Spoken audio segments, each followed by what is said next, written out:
नमस्कार दोस्तों, कैसे हैं आप सब। उम्मीद करते हैं आप लोग बहुत अच्छे हैं, बहुत ही स्वस्थ हैं, बहुत ही हेल्दी हैं। इस समय हमारी क्लास लेने के लिए आप बेसब्री से इंतज़ार करते होंगे। मुझे भी बहुत बेसब्री से इंतज़ार था कि हम आपके साथ इंडियन पॉलिटी का सब्जेक्ट लेकर आऊँ।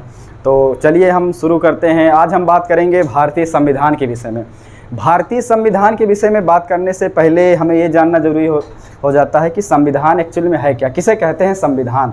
तो आइए हम उसी पे चर्चा बहुत ही विस्तार से उस पर वर्णन करेंगे। हम जानेंगे पहले संविधान क्या है, उसकी विशेषता क्या है, फिर उसके बाद हम इसी के साथ साथ हम बात करेंगे प्रस्तावना के विषय में। संविधान का श्रृंखलावश कैसे इसका तैयार किया गया, इनमें किन किन लोगों का सहयोग रहा है, कितनी समितियां बनी गई, उन सभी का हम विस्तार से इस सब्जेक्ट में बहुत ही विस्तार से इसका वर्णन करेंगे संविधान की। चलिए तो बात करते हैं संविधान।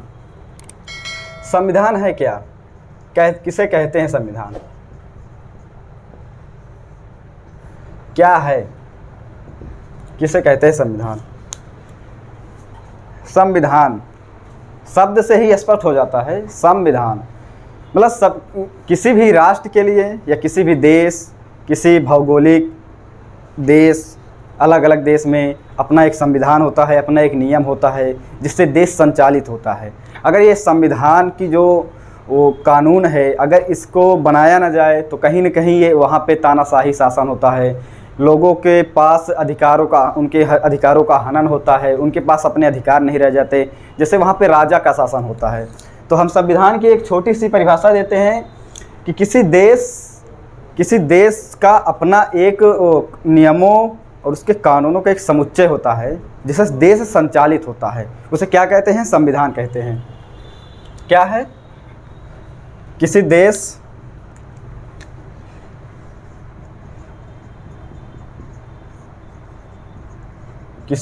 या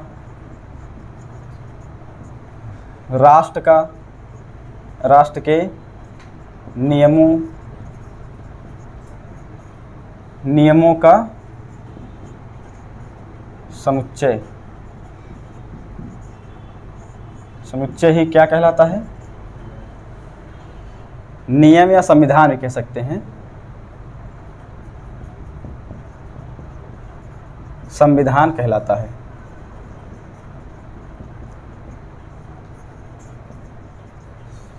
किसी देश या राष्ट्र के नियमों का समुच्चय ही संविधान कहलाता है, जिससे एक देश संचालित होता है। वहाँ पे लोगों के अधिकारों का विशेष ध्यान दिया जाता है। अगर ये संविधान हमारे पास ना हो या किसी देश के पास संविधान की व्यवस्था ना हो तो लोगों के अधिकारों का विशेष प्रकार से उनका हनन होगा। जनता के अपने अधिकार नहीं होंगे, जो जैसे करेगा, जो जैसा चाहेगा वैसा करेगा। एक तरीके से पूरा तानाशाही व्यवस्था हो जाएगी। ठीक, तो किसी देश या राष्ट्र के नियमों का समुच्चय ही क्या कहलाता है, हमारा संविधान कहलाता है। अब हम बात कर रहे हैं भारतीय संविधान के विषय में। तो भारतीय संविधान के विषय में हम बात करते हैं तो उसकी व्यवस्था के बारे में बात करेंगे, कैसे बनाया गया, क्यों बनाया गया, इसके पीछे की वजह क्या थी, संविधान आखिर की आवश्यकता क्यों महसूस हुई। तो हम ये जानेंगे कि पहले संविधान क्यों लाया गया। तो अभी जस्ट पहले मैंने बताया कि संविधान को बनाने के पीछे बहुत सारे रीजंस थे। जैसे कि अगर हम बात करें, जब प्रारंभ के दौर में प्रारंभ में जब हम बात करते हैं तो वहाँ पे अगर जहाँ किसी राज्य में अगर संविधान ना हो, जैसे मान लीजिए राज्य है, ठीक, इसका कोई अपना संविधान नहीं है, इसका कोई अपना नियम नहीं है। इसके पास जो नियम है यह संविधान बिल्कुल नहीं है। तो इसके जो समाज है, मान लीजिए समाज है, यहाँ पर समाज ले लेते हैं हम, यहाँ पर हम राजनीति ले लेते हैं, प्रशासन,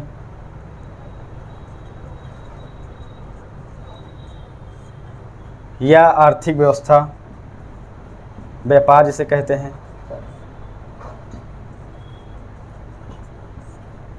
या हम कह सकते हैं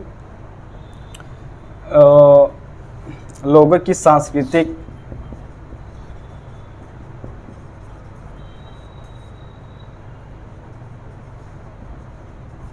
जैसे धर्म हो जाता है, इसमें आदि चीज़ें होती हैं। अब समाज की हम बात करते हैं तो समाज में क्या क्या हो सकता है। समाज में हो सकता है कि वहाँ पे शिक्षा, अगर नियम नहीं है, संविधान नहीं है, तो लोगों के पास शिक्षा का अधिकार नहीं होगा। जो जितना बलशाली होगा, जो जितना बलिष्ठ होगा, वही संविधान, उस संविधान के ऊपर होने लगेगा। क्योंकि संविधान जब है नहीं तो इस बात की पर्याप्त संभावना रहती है कि वहाँ पे एक ऐसा शासन, एक ऐसी शासन प्रणाली का विकास होता है जहाँ पर वो एक कहावत है, जिसकी लाठी उसकी भैंस। मतलब जो जितना बलशाली होगा वो इतनी ही व्यवस्थाएं अचीव करता है, जो जितना कमज़ोर होता है हमेशा उसे दबा दिया जाता है। क्योंकि एक हमारे पास जो बाह्य बल होता है वो संविधान, जैसे संविधान कहते हैं, वो पूरी तरह से हमारे पास होता नहीं। तो जिसके जो मन में होता है वही करता है, जिसके जो मन में आता है वो करता रहता है। ठीक, तो ये सारी चीज़ें जब प्रशासन नहीं है, प्रशासन में जब नियम नहीं है तो हम इसे कैसे चलाएंगे, इसका संचालन कैसे होगा। सबसे बड़ी बात ये हो जाती है। तो उसके अधिकारों का हनन होता है, कोई बाह्य ताकत नहीं होती जो उसे रोका जाए। जैसे मान लीजिए आप में से, आपके घर में मान लीजिए कोई आपके घर में ही आपका भाई आपके साथ विवाद करता है, तो आपके अपने बड़े होते हैं, वो क्या करते हैं, आपको समझाते हैं कि विवाद करना, लड़ाई करना गलत है, जो कि हमें अलग करती है या हमारी व्यवस्थाओं को पूरी तरह से, हमारे विकास प्रणाली को पूरी तरीके से बाधित कर देती है। तो ये समझाते हैं। आर्थिक व्यापार की बात करेंगे तो आर्थिक व्यापार में जो हमारा व्यापार प्रणाली होता है, अगर हमारे पास नियम नहीं होगा तो हम उसमें भ्रष्टाचार, हर एक चीज़ से लिप्त रहेंगे। ठीक, तो ये हमारे आर्थिक प्रणाली। धर्म के विषय में क्या है, जो शास्त्रों वगैरह में आप पढ़ते हैं, पहले के जो नियम था, न्याय प्रणाली जो थी, इसे आप न्याय प्रणाली ही कर दीजिए।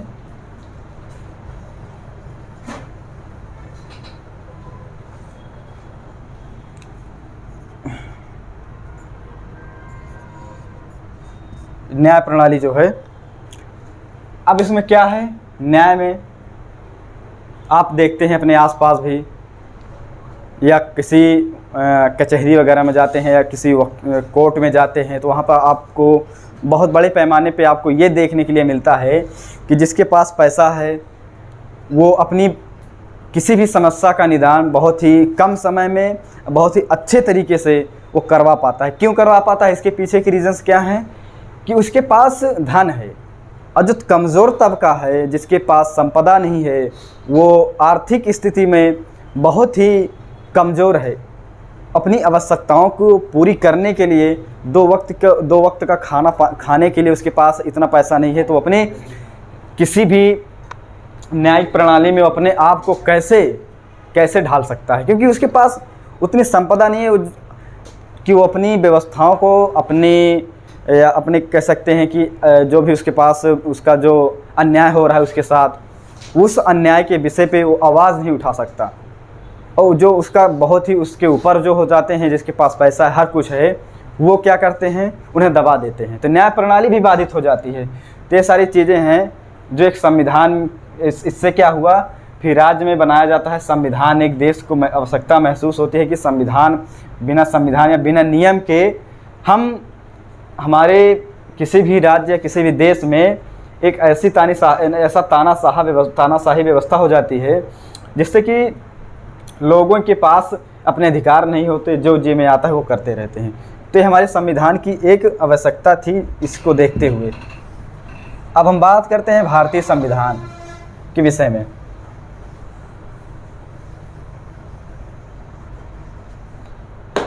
भारतीय संविधान के विषय में हम बात करते हैं। हमारा संविधान बनकर कब तैयार होता है, 1949 में तैयार होता है। 26 नवंबर 1949 में तैयार होता है। कुछ पहलू, कुछ पक्ष उसे लागू किए जाते हैं, लेकिन इसके पहले की जो जननी है उसके बारे में हम बात करेंगे। क्या है मूल संविधान में, हमारे संविधान की रचना क्या है, हमारे संविधान की विशेषता। भारतीय संविधान की विशेषता। अब हम बात करेंगे भारतीय संविधान की विशेषता के बारे में।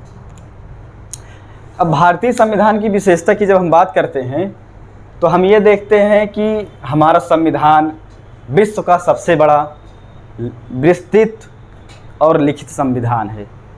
ठीक, लेकिन अगर बात करें, आपसे क्वेश्चन पूछे कि सबसे प्रथम लिखा गया संविधान किसका है, तो हम बात करेंगे आंसर क्या लगा कर आएंगे, हम अमेरिका का लगाएंगे। क्योंकि सबसे पहले आपको पता है, सबसे पहले 1776 में वहाँ की क्रांति, अमेरिकी क्रांति होती है, जिससे वो पूरी तरह स्वतंत्र हो जाता है, तो वो संविधान बनाता है।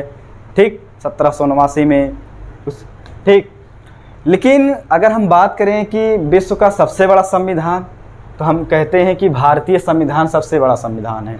ठीक, अब हम पॉइंट नोट करेंगे, भारत का संविधान, इसकी विशेषता क्या है, विश्व का सबसे बड़ा व लिखित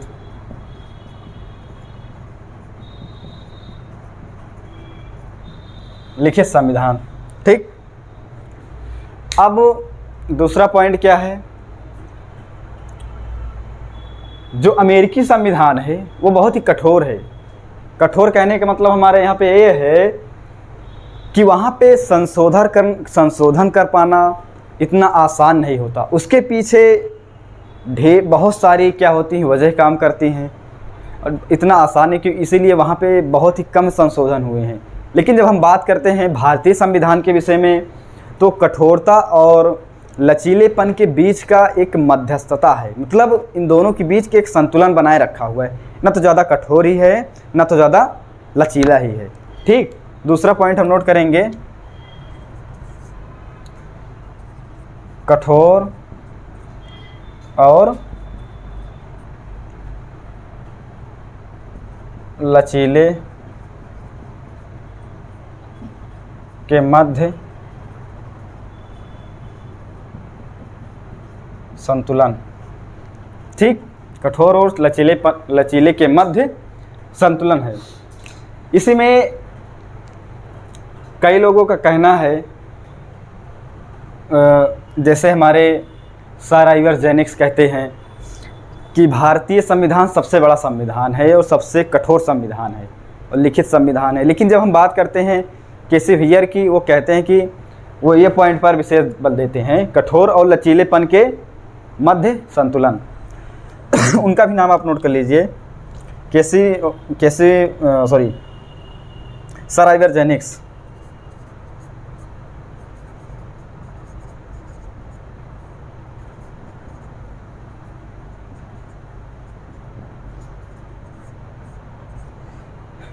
इनका कहना है कि भारतीय संविधान बहुत ही कठोर संविधान है।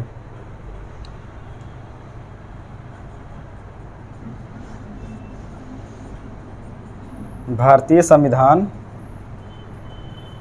बहुत ही कठोर संविधान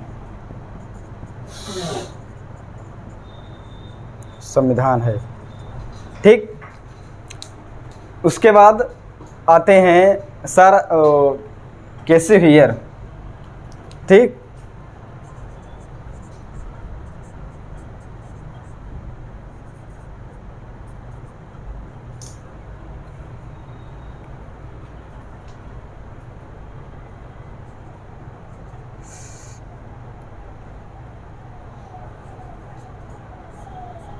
इनका कहना है, ये कहते हैं कि भारतीय संविधान जो है कठोर और लचीलेपन के मध्य एक संतुलन है। ठीक, कठोर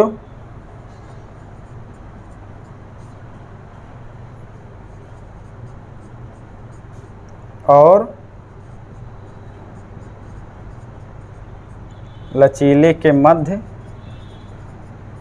संतुलन। ठीक, क्या पढ़ा हमने, इसकी विशेषताओं में, भारतीय संविधान की विशेषताओं में, विश्व का सबसे बड़ा व लिखित संविधान, कठोर और लचीले के मध्य संतुलन है। इसी में सर आइवर जेनिक्स कहते हैं भारतीय संविधान बहुत ही कठोर संविधान है, ये कहते हैं कि बहुत ज़्यादा कठोर संविधान है। वहीं केसी हियर कहते हैं कठोर और लचीले के मध्य एक संतुलन है। ठीक, चलिए आगे चलते हैं।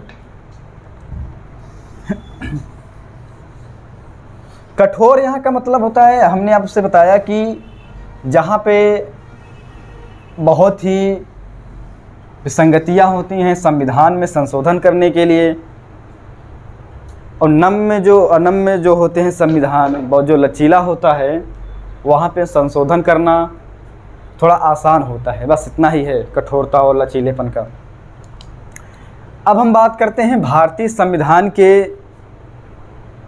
मूल में।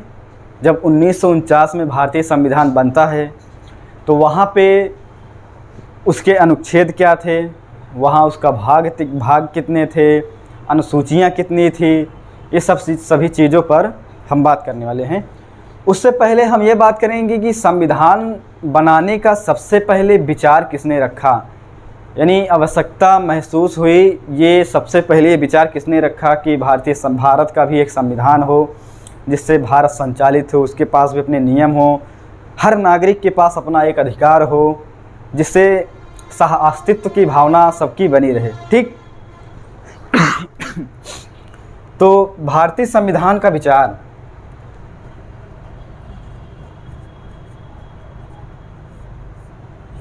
किसने दी, सबसे पहले विचार किसने रखा? सबसे पहली बार विचार हमारे वामपंथी के बहुत ही प्रखर नेता थे, वामपंथी आंदोलन के सबसे प्रखर नेता डॉक्टर एम.एन. रॉय, उन्होंने भारतीय संविधान बनाने का सबसे पहले विचार उन्होंने ही रखा। एम.एन. रॉय 1934 में ईस्वी में संविधान का विचार। ठीक। जो कि ये क्या थे, एक वामपंथी आंदोलन के नेता थे, प्रखर नेता।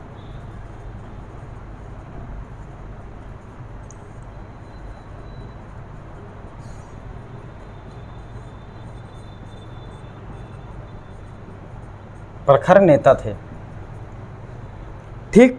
वामपंथी आंदोलन, वामपंथी मतलब होता है जिसके अंदर समाज को लेकर एक ही अलग ही प्रकार की विचारधाराएं होती हैं। ठीक। इसके विषय में हम आगे बात करेंगे, अभी सिर्फ इतना देखिए। विचार एम.एन. राय किसने रखा भारतीय संविधान की? एम.एन. राय 1934 ईस्वी में संविधान का विचार एम.एन. राय ने रखा। ठीक। अब बात आती है कि हमारा संविधान जब बन के तैयार होता है, अपनाया जाता है, इसे स्वीकृति मिलती है 26 नवंबर 1949 को। इसे बनाने के लिए 2 वर्ष 18 माह 11 दिन का समय लगता है। इसके बीच कितने लोगों ने इसे बनाने में सहयोग दिया। तो अब हम बात करते हैं, जब हमारा संविधान तैयार होता है उसमें कितने अनुच्छेद जोड़े गए, कितनी अनुसूचियाँ थी और कितने भाग थे। तो हम बात करेंगे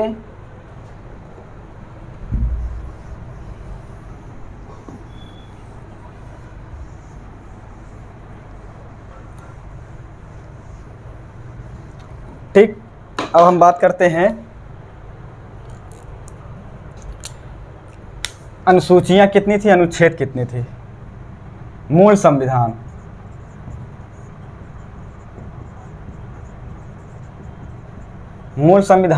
यानी कब की बात हम कर रहे हैं?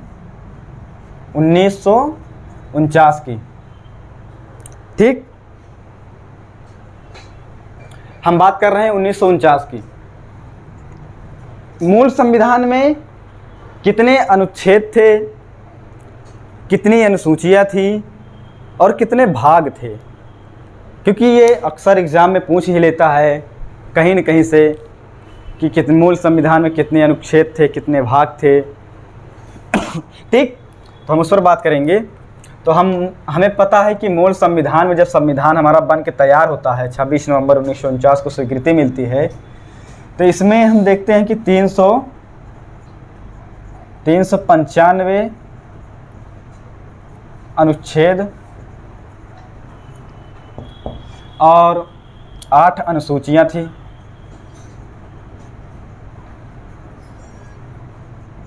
8 अनुसूचियाँ, जिसमें से 22 भाग थे। ठीक, कितने मूल संविधान में कितने थे? 395 अनुच्छेद, 8 अनुसूचियाँ, 22 भाग। लेकिन जब हम वर्तमान समय में संविधान का अध्ययन करते हैं तो हम पाते हैं क्या कि करीब 470 के आसपास अनुच्छेद होते हैं, 12 अनुसूचियां हैं, जिसमें से 25 भाग हमें देखने के लिए मिलते हैं। तो हम बात करते हैं अनुसूचियां कैसे जुड़ी, कब इसमें संशोधन हुआ, कब 8 से 12 कब बन गई, हम इस पर चर्चा करेंगे। तो देखिए, हम अनुसूचियां जो हमारी कितनी बची हैं, हमें 8 है ना, हम बात करें 9, 10, 11 और 12 के विषय में हमें बात करना है। ठीक, हमारा सिर्फ इतना ही बचा है। कब ये बना, कब जोड़ा गया, तो हम बात करते हैं सबसे पहले 9वीं अनुसूची की।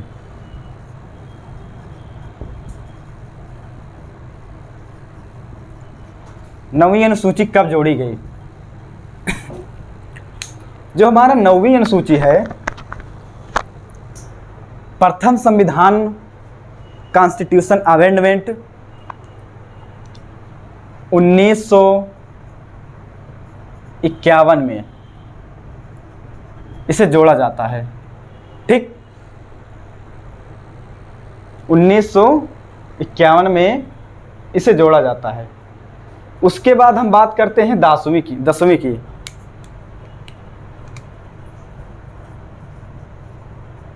10वीं अनुसूची, ये कब जुड़ता है? 52 कॉन्स्टिट्यूशन अमेंडमेंट के दौरान 1985 ईस्वी में हमें 10वीं अनुसूची जोड़ी जाती है भारतीय संविधान में।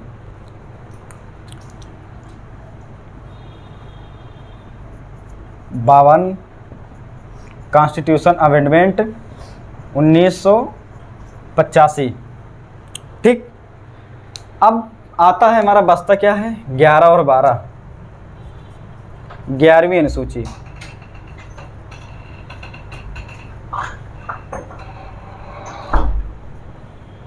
ग्यारहवीं अनुसूची कब जोड़ी जाती है?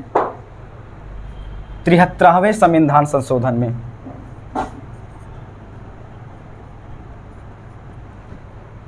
ठीक, 73th कॉन्स्टिट्यूशन अमेंडमेंट। उसके बाद 12वीं अनुसूची,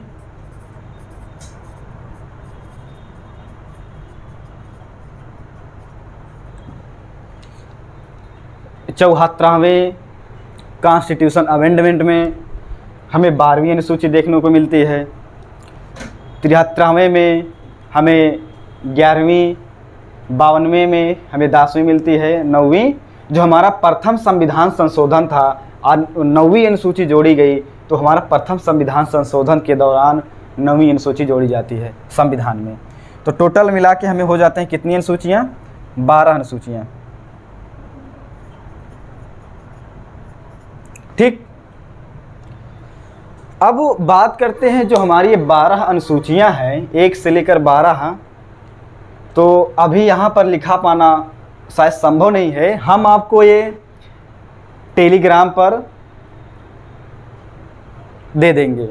ठीक, तो आप सभी सिर्फ इतना नोट कर लीजिए, जो बाद में जोड़ी गई अनुसूचियां हैं, जो मूल संविधान में हमने कितनी बताया, 8 अनुसूचियां, 22 भाग, जिसमें 395 अनुच्छेद हैं। लेकिन जब हम बात करते हैं वर्तमान में, यानी तो करीब 470 अनुच्छेद शामिल हैं। ठीक, कितने? 470 अनुच्छेद शामिल हैं। ये 12 अनुसूची,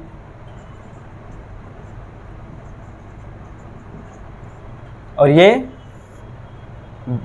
25 भाग हो जाते हैं। ठीक, समझ में आई आप सबको बातें?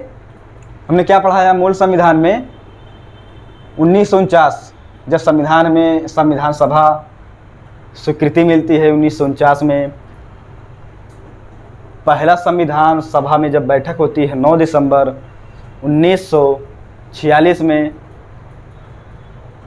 जब संविधान बनाने की घोषणा होती है, अंततः जब संविधान अपनाया जाता है 1949 में, तो उसमें 395 अनुच्छेद होते हैं, 8 अनुसूचियाँ होती हैं, 22 भाग होते हैं, जो बाद में जोड़े गए 9वीं और 10वीं और 11वीं और 12वीं। ठीक, तो हमने आपको बता दिया सॉरी 1951 में 52, 73 और 74वें में ये सारी जितनी आपके सामने ये हैं अनुसूचियाँ, ये सभी जोड़ी गई। अब हम बात करते हैं भारतीय संविधान में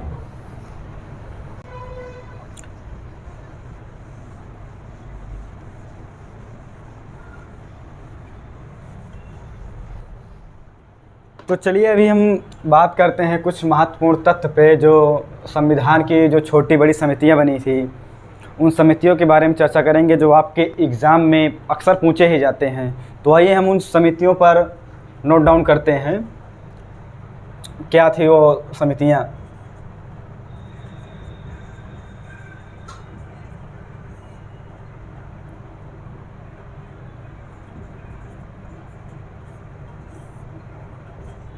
समितियां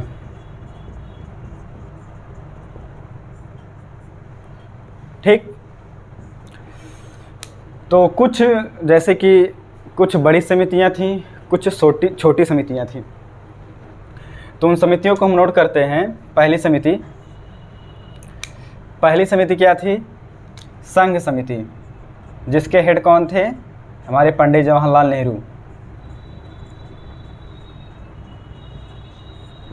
कौन थे? पंडित जवाहरलाल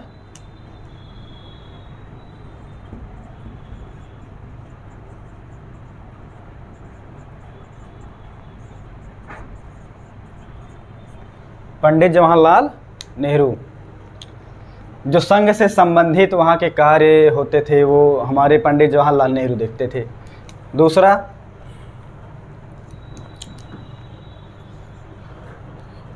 दूसरी समिति क्या थी? संघीय संविधान।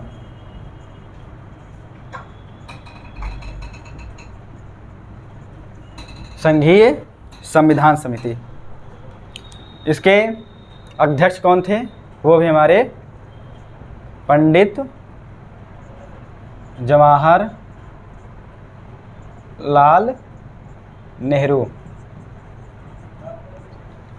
ठीक, उसके बाद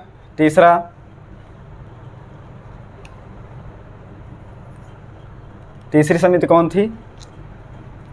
प्रारूप समिति।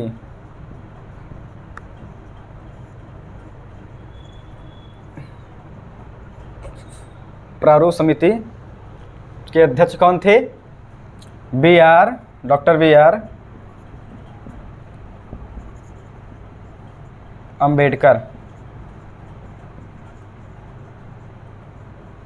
कौन थे? Doctor B R Ambedkar.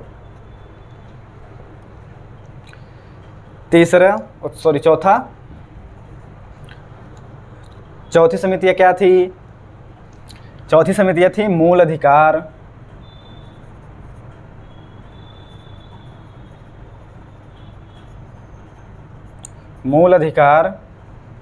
एवं अल्पसंख्यक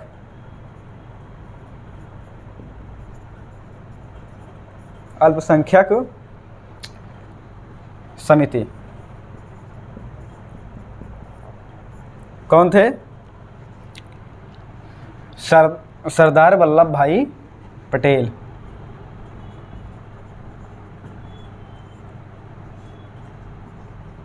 वल्लभ भाई पटेल। ठीक,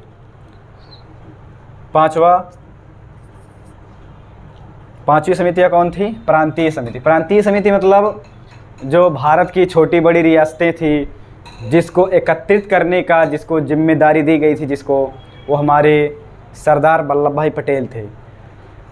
जो छोटी बड़ी रियासतें थी, आज आप देखते हैं अपने भारत को जिसमें कुछ राज्य हैं, कुछ केंद्र शासित राज्य हैं। अगर हमारे सरदार वल्लभ भाई पटेल ना होते तो आज हम जब कहीं, या हमें राजस्थान जाना होता है, लद्दाख घूमने जाना होता है, अगर वो ना होते तो कहीं न कहीं हमें यहाँ से वहाँ की यात्रा करने में वीज़ा लेना पड़ता। लेकिन हमारे सरदार वल्लभ भाई पटेल ने इस पूरे भारत को एकत्रित करके, जो यहाँ पे छोटी बड़ी रियासतें थी उसको एकत्रित करके एक भारत देश का निर्माण किया। इसीलिए इनको भारत का बिस्मार्क भी कहा जाता है। किसे सरदार वल्लभ भाई पटेल को भारत का बिस्मार्क भी कहा जाता है। जब जर्मनी के एकीकरण में वगैरह बिस्मार्क का बहुत बड़ा योगदान होता है वहाँ पे एकीकरण में, तो यहाँ भी भारत के एकीकरण करने में हमारे सरदार वल्लभ भाई पटेल का बहुत बड़ा योगदान है। इसलिए उन्हें लौह पुरुष भी कहा जाता है। ठीक, तो प्रांतीय समिति,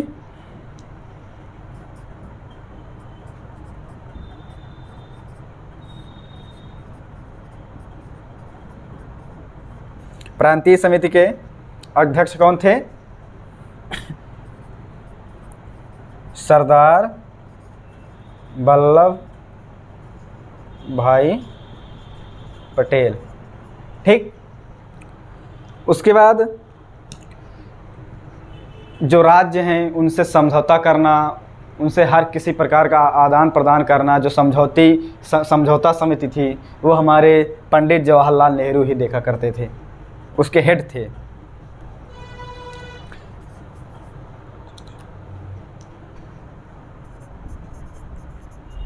राज्यों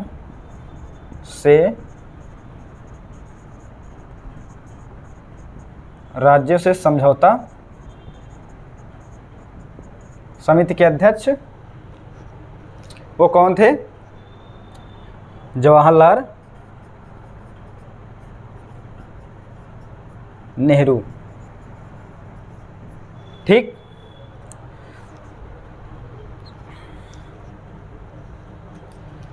नेक्स्ट आता है हमारा संचालन समिति। क्या आता है? संचालन समिति। उसके हेड कौन थे? अध्यक्ष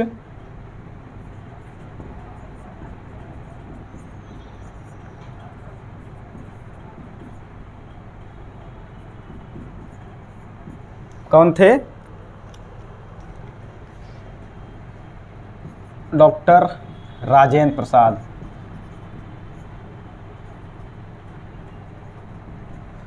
ठीक, जो कि भारत के प्रथम राष्ट्रपति भी हुए। ठीक, इन्हीं के समय हमारा जो कश्मीर पर एक्ट लागू होता है 370 35A, इन्हीं के समय इन्हीं के द्वारा लागू किया जाता है। वहाँ पे कुछ जो वहाँ की गतिविधियाँ थी हम उसको किसी और दिन डिस्कस करेंगे, अभी सिर्फ इतना। ठीक, उसको हम विस्तार से चर्चा करेंगे कि कश्मीर का अलग संविधान क्यों बनाया गया, उसके पीछे कारण क्या थे, वहाँ की संहिताएँ अलग क्यों बनी।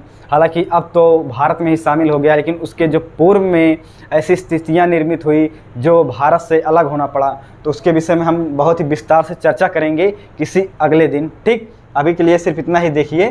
तो समिति हमारी कौन थी? संघ समिति पंडित जवाहरलाल नेहरू, संघीय संविधान समिति पंडित जवाहरलाल नेहरू, प्रारूप समिति जो भारत को निर्मित करने का जो जिम्मेदारी थी वो कौन थे? Doctor BR Ambedkar. दूसरा आता है मूल अधिकार और अल्पसंख्यक समिति। अल्पसंख्यक समिति मतलब उनके देखभाल, उनके हितों के लिए जो भी व्यवस्थाएं थी वो कौन थे? हमारे सरदार वल्लभ भाई पटेल। उसके बाद आता है प्रांतीय समिति। प्रांतीय समिति मतलब भारत में जितने राज्य थे, प्रांत थे, उनको एकत्रित करने का जिस व्यक्ति को जिम्मेदारी दी गई वो हमारे कौन थे? सरदार वल्लभ भाई पटेल। उसके बाद आता है राज्यों से समझौता समिति, जवाहरलाल नेहरू। उसके बाद संचालन समिति के अध्यक्ष कौन थे? डॉक्टर राजेंद्र प्रसाद। ठीक, तो ये थी हमारी समितियां जिस पर हमने अभी चर्चा किया। अब आते हैं हम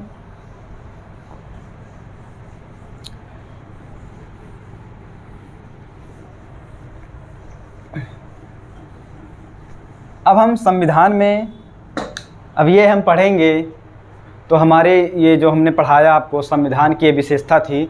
अब हम चर्चा करेंगे संविधान की, जो आप पढ़ते हैं प्रस्तावना, उद्देशिका, जो पंडित जवाहरलाल नेहरू के द्वारा उसे संविधान में रखा जाता है प्रस्ताव उद्देश्य के नाम से। बाद में जब स्वीकृति मिलती है इसे प्रस्ताव के नाम से, प्रस्तावना के नाम से भी जाना जाता है।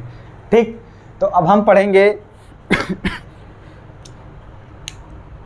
संविधान की प्रस्तावना के विषय में।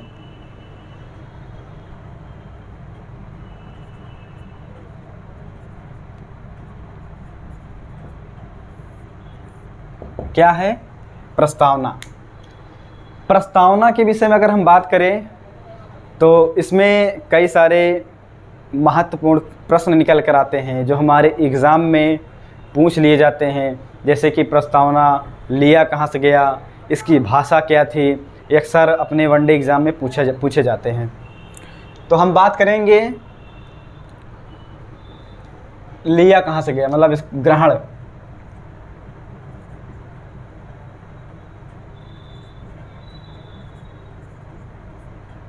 ग्रहण कहाँ से किया गया? अमेरिका से।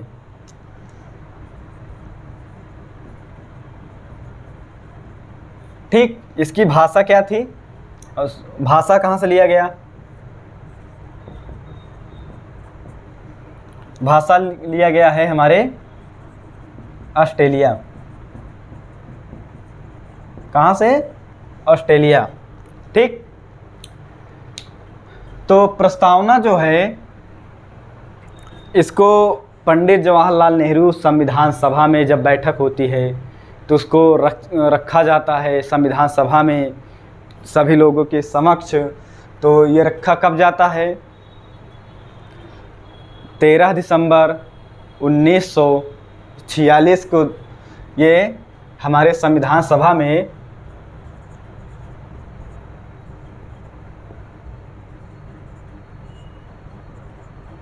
उन्नीस सौ 46 को प्रस्ताव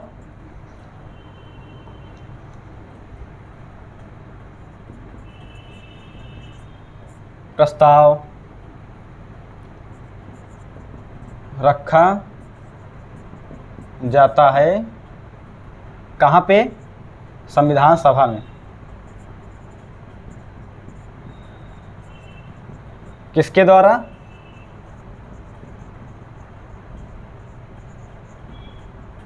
किसके द्वारा रखा जाता है? पंडित जवाहरलाल नेहरू के द्वारा। किसके द्वारा? पंडित जवाहरलाल नेहरू। ठीक, जो ये 13 दिसंबर 1946 को पंडित जवाहरलाल नेहरू द्वारा संविधान सभा में रखा जाता है तो इसको जब स्वीकृति मिलती है संविधान सभा के द्वारा तो कब मिलती है इसकी स्वीकृति? 22 जनवरी 1947 को संविधान सभा द्वारा, जिसे उद्देशिका के नाम से भी जाना जाता है इसे।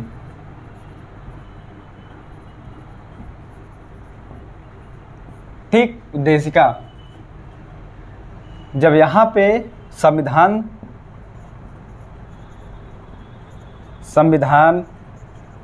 सभा द्वारा स्वीकृति मिलती है, स्वीकृति, तो यहीं से इसका नाम हो जाता है जिसे प्रस्तावना कहा जाता है। ठीक, तो क्या बनता है ये हमारा प्रस्तावना।